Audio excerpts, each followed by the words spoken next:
আসসালামু আলাইকুম। আমার চ্যানেলে আপনাদের সকলকে স্বাগত।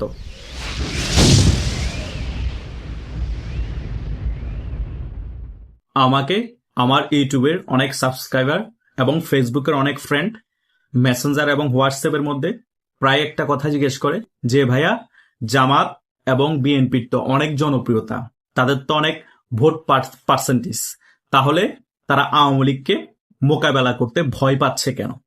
তারা আওয়ামী লীগের কার্যক্রম নিষিদ্ধ করে রেখেছে সংসদে বিল পাশ করিয়ে কেন? তারা তো চাইলে আওয়ামী লীগকে রাজনীতি করতে দিতে পারে এবং ভোটের মাধ্যমে আওয়ামী লীগকে পরাস্ত করতে পারে এবং জনগণই রায় দিয়ে দিবে আওয়ামী লীগ বাংলাদেশের রাজনীতি থেকে মাইনাস হয়ে গিয়েছে মুসলিম লীগের মতো।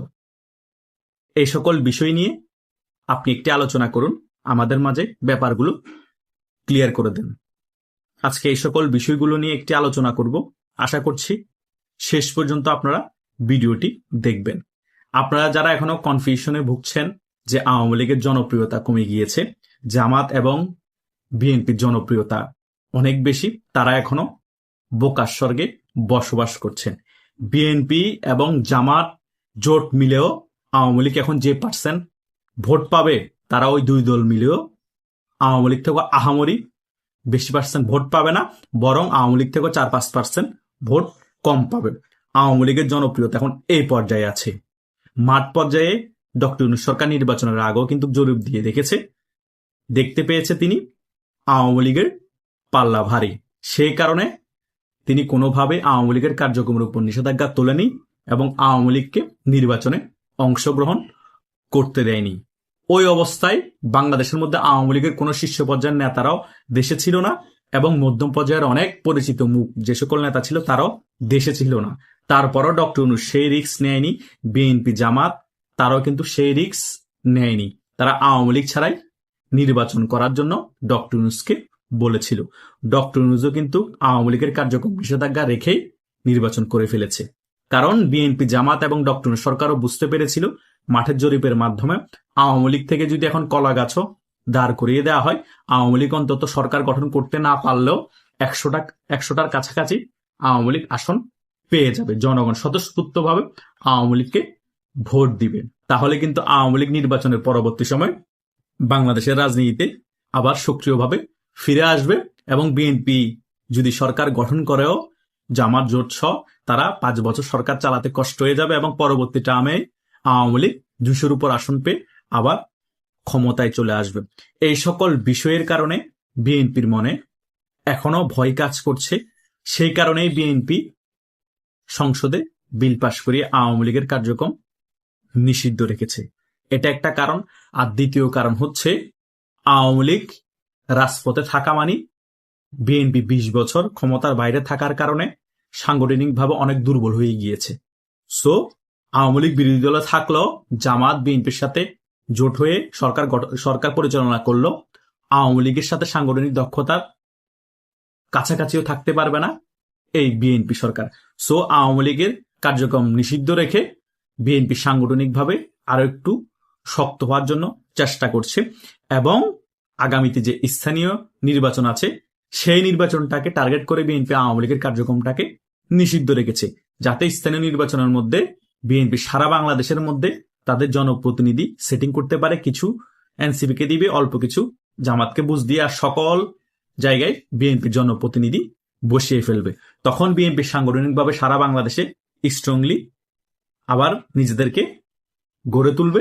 তারপরে যখন বিএনপি বুঝতে পারবে মোটামুটি অবস্থান এখন আমাদের সারা বাংলাদেশে পাকাপোক্ত হয়েছে, তারপরে হয়তোবা শেষ পর্যায়ে এসে আওয়ামী লীগের কার্যক্রমের উপর যে নিষেধাজ্ঞা আছে সেটা সংসদে আবার বিল পাশ করিয়ে তুলেও ফেলতে পারে এই তারেক জিয়া সরকার। কিন্তু তুলে ফেলবে যে সেটা আমি বলতে পারছি না, হয়তোবা সেটার ব্যাপারে কিন্তু কনফিউশন আছে।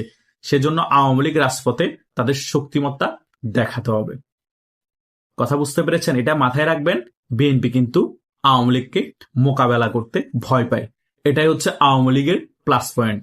কারণ শত্রুপক্ষ যখন আপনাকে সামনাসামনি মোকাবেলা করতে ভয় পায় এবং ছল ছাতুরির মাধ্যমে আপনাকে দমন করতে চেষ্টা করে, তখন যদি আপনি শক্তিমত্তা দেখাতে পারেন রাজপথে নেমে, তখন কিন্তু শত্রুপক্ষ আপনার সামনে টিকতে পারবে না কোনোভাবে, 100% পরাস্ত হবে। সেটা আগামীতে 100% ঘটবে। কিন্তু সেজন্য আওয়ামী লীগকে সংগঠিত হয়ে ঘুরে দাঁড়াতে হবে এবং তাদের শক্তিমত্তা রাজপথে দেখাতে হবে। হয়তোবা কিছু রক্ত ঝরবে, হয়তোবা কিছু প্রাণ ঝরবে, কিন্তু আওয়ামী লীগ বিজয় নিয়েই ঘরে ফিরবে।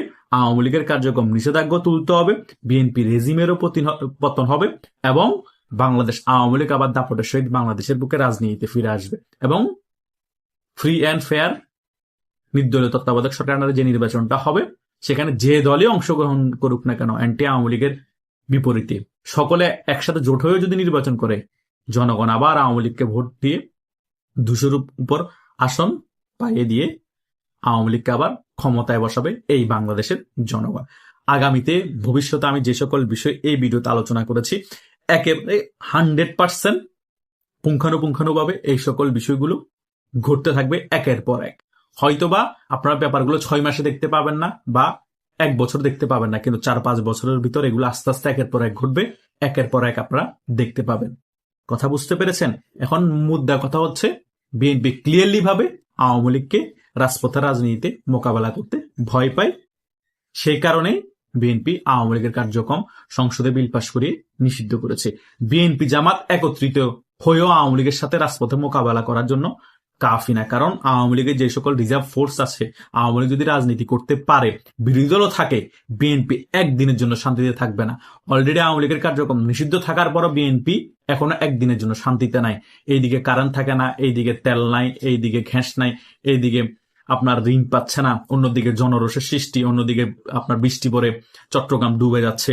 আওয়ামী লীগ রাজপথে নেমে এখনো প্রেশার ক্রিয়েট করা নাই, তারপরও প্রাকৃতিকভাবেই বিএনপি সরকার প্রেশারে আছে। আর আওয়ামী লীগ যদি রাজপথে নেমে প্রেশার ক্রিয়েট করতে পারে, শক্তিমত্তা দেখাতে পারে, বিএনপির কি পরিণত হবে আপনারা একটু কল্পনা করুন। এখনো জনরোষ তৈরি হয়েছে কিন্তু বিস্ফোরিত হয়নি। আস্তে আস্তে আস্তে আস্তে জনরোষ আরো বেশি তৈরি হতে হতে যখন এটা জমে যাবে অনেক বেশি, জনগণ তখন বিস্ফোরিত হয়ে যাবে। জনগণ বিস্ফোরিত হবে, আওয়ামী লীগ এর সাধারণ কর্মীরা রাজপথে নামবে, এই বিএনপি সরকার তখন তল্পা নিয়ে পালিয়ে যাওয়া ছাড়া কোনো উপায় থাকবে না। আওয়ামী লীগের নিষিদ্ধ করে রাখা তো পরের হিসাব, আওয়ামী লীগের নিষিদ্ধ গুলো ফুঁয়ের সাথে উড়ে যাবে আর তখন খুবই ভয়াবহ পরিণতি হবে। তাই আওয়ামী লীগের নিষিদ্ধ করে রাখাটা বিএনপির জন্য সবচেয়ে বড় রিস্ক। আওয়ামী লীগ রাজনীতিতে যদি অ্যাক্টিভ থাকতো, অন্তত বিএনপি জনগণকে বুঝাতে পারতো আওয়ামী লীগ যে কাজগুলো করেছে আমরা সেই কাজগুলো করছি না, আমরা গণতান্ত্রিক দল, আওয়ামী লীগকে রাজনীতি করার সুযোগ করে দিয়েছি। এখন দেশে এই সকল সংকট যে তৈরি হচ্ছে এগুলা বিরোধী দল আওয়ামী লীগই এগুলো করার চেষ্টা করছে, এগুলো দেখাতে পারতো। এখন তো সেটাও দেখাতে পারছে না, কারণ আওয়ামী লীগের পতন হয়েছে যে প্রায় 2 বছরের মতো হয়ে গিয়েছে। সো এর আগে ছিল ডক্টর ইউনূস সরকার, বিএনপি এবং জামাতের সমর্থিত সরকার, এখন এসেছে বিএনপি সরকার। সো দেশের মধ্যে যত কিছুর অভাব, দেশের মধ্যে যত কিছু সংকট, সকল কিছু দায়ভার এই ডক্টর ইউনূস এবং বিএনপি সরকারকে নিতে হবে। জনগণও ক্লিয়ার। সো জনগণ আওয়ামী লীগের প্রতি যে জনরোষটা ছিল সেটা এখন ডাইভার্ট উল্টা বিএনপির উপর চলে গিয়েছে। এটা বাড়তে বাড়তে এক পর্যায়ে আরেকটি বিপ্লব বলার আরেকটি গণ অভ্যুত্থান হয়ে যেতে পারে, আর সেটার নেতৃত্ব দিবে বাংলাদেশ আওয়ামী লীগ। আগামীতে এটাই ঘটবে, সেটাই হচ্ছে বিএনপি সবচেয়ে বড় ভয়। সেই কারণে বিএনপি আওয়ামী লীগের সাথে রাজপথে মোকাবেলা করতে চাচ্ছে না। যা হওয়ার হবে সেটা আল্লাহর উপরে ছেড়ে দিয়েছে এই বিএনপি সরকার। আশা করছি আপনার সকল বিষয় এই ভিডিওর আলোচনায় ক্লিয়ার হতে পেরেছেন। তবুও যদি কোনো কনফিউশন থাকে আমাকে হোয়াটসঅ্যাপ বা মেসেঞ্জারে নক করতে পারেন বা এই ভিডিওর কমেন্ট বক্সে কমেন্ট করতে পারেন। আমি সেই সকল বিষয়গুলো আপনাদেরকে ক্লিয়ার করে দেওয়ার চেষ্টা করব। ধন্যবাদ সকলকে।